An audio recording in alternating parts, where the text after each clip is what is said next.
সুন্দরবনের কাঁকড়া এনেছে, তো আলু দিয়ে কাঁকড়া দিয়ে ঝোল বানানোর জন্য এখানে আছে পেঁয়াজ, আদা রসুন কুচি, লঙ্কা কুচি, টমেটো কুচি আর আলুটা ভেজে হালকা করে তুলে রেখেছি। তারপর কড়াইতে তেল দিয়ে নুন, হলুদ, লঙ্কার গুঁড়ো মাখিয়ে কাঁকড়াটাকে হালকা ভেজে নেব, একটু লাল লাল করে, হালকা নয় মোটামুটি আর কি লাল লাল করে ভেজে নেব।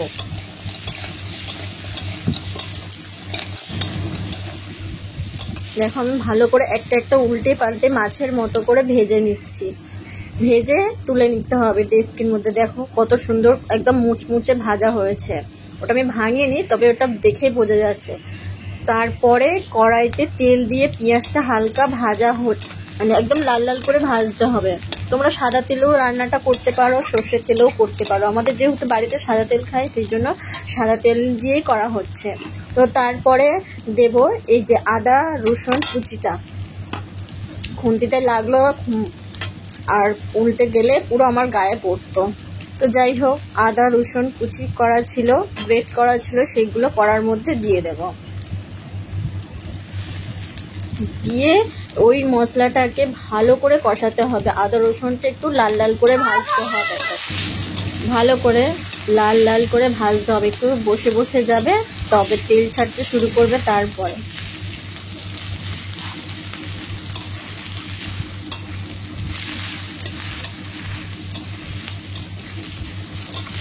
আর আমি রান্না করার সময় এই পেঁয়াজগুলো একটু মানে মোটা মোটা করে কেটেছে যেহেতু, সেই জন্য কুচে কুচে দিচ্ছিলাম যাতে কুচি কুচি হয়ে যায়।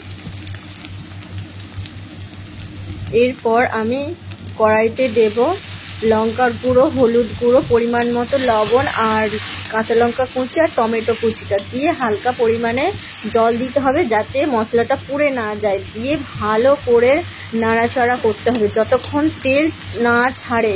আর টমেটোগুলো যেহেতু গোটা থাকবে, সেই জন্য একটু ওকে তেলে ভেজে নিয়ে মশলার সঙ্গে একটু কুচি কুচি কুচি করে খুন্তি দিয়ে থেতলে দিতে হবে যাতে টমেটোটা পেস্ট হয়ে যায়।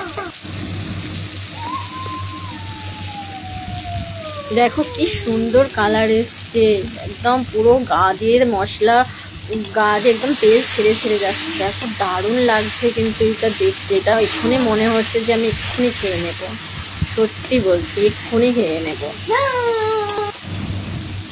দেখো জাস্ট ওয়াও, কালারটা জাস্ট ওয়াও ওয়াও, কি সুন্দর।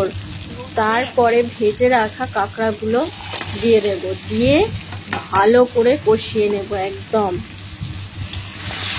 এপিট উপিট।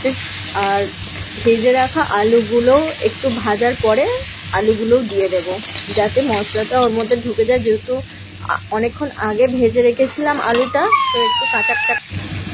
দেখো ভেজে রাখা আলুগুলো দিয়ে দিলাম, দারুণ লাগছে না বলো বন্ধুরা? তোমরাও কিন্তু এরকম বাড়িতে বানিয়ে দেখবে কেমন হয়। আমি কিন্তু নতুন পদ্ধতিতে জিনিসটা রান্না করলাম। তো বেশ কিছুক্ষণ নাড়াচাড়া করে নিতে হবে, করে নেওয়ার পর জল দিয়ে দেব।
বেশ কিছুক্ষণ নাড়াচাড়া করে নিয়েছি, এরপরে আমি দিয়ে দেব জল।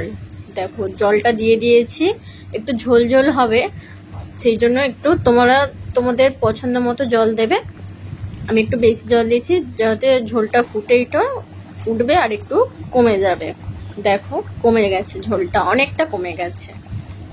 দেখো কালার এসছে, দেখো দারুণ।